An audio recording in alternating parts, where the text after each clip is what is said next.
Mà mẹ nó te tập pi nè cô nó miền pe đào xá cô phong ai phong á nhầm nai non cho mỗi nông mà nồi mà một đi cho nên pe hai miền rồi chết ngang tiệt haiเครื่องเทศគឺខ្ញុំប្រើដូចជាម្សៅបន្លែចម្រុះនេះដែលជាផលិតផលថ្មីចង់ណែនាំជូនម៉ាម៉ាក់ដែរ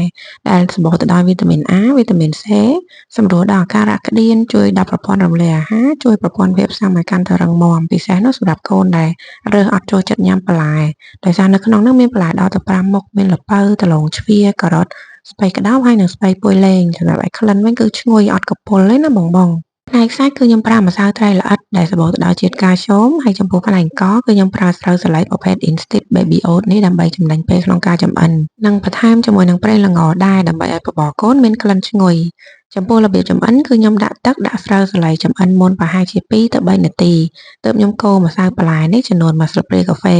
ម្សៅបន្លែនេះបើសិនជាបងដាក់ទាំងម្សៅអញ្ចឹងចូលឆ្នាំងកំពុងតែចម្អិនក្តៅណាវាប្រកាសជាកកដុំហើយអញ្ចឹងបងត្រូវកូរវាឲ្យលាយជាមួយនឹងទឹកអញ្ចឹងសិនចាំចាក់ចូលឆ្នាំងចម្អិនប្រហែលជា1នាទីអីទេខ្ញុំដាក់ម្សៅត្រីល្អិតកូរតែមួយផ្លែទេបិទភ្លើងហើយអាចកិនឲ្យកូនញ៉ាំបានហើយនិយាយទៅមួយមុខនេះគឺងាយស្រួលធ្វើសម្បូរទៅដោយវីតាមីនប្រូតេអ៊ីនគ្រប់គ្រាន់ដោយសារក្នុងនោះគឺយើងមានបន្លែមានសាច់មានអង្ករគ្រប់អាហារទាំង3ក្រុមតែម្ដងអញ្ចឹងហើយទោះបីជាកូនកូរម៉ាម៉ាឆ្លៀតពេលមួយផ្លែតពេលតែកូនគេហ្នឹងគឺធ្វើបបរឲ្យកូនបានញ៉ាំហើយ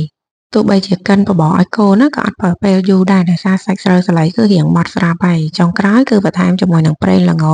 ដែលជួយសម្រួលដល់កាពះពោះវៀនអូនជួយគ្រប់គ្រងកម្រិតកូឡេស្តេរ៉ុលជួយគ្រប់គ្រងសម្ពាធឈាមសម្បូរទៅដោយជាតិរ៉ែនិងវីតាមីនល្អសម្រាប់សុខភាពបេះដូងហើយនិងថ្លើម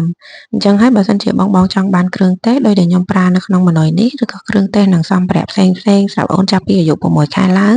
អាចឆាតចូលពេកគ្រឿងទេសកុមារ NSP បានអរគុណច្រើន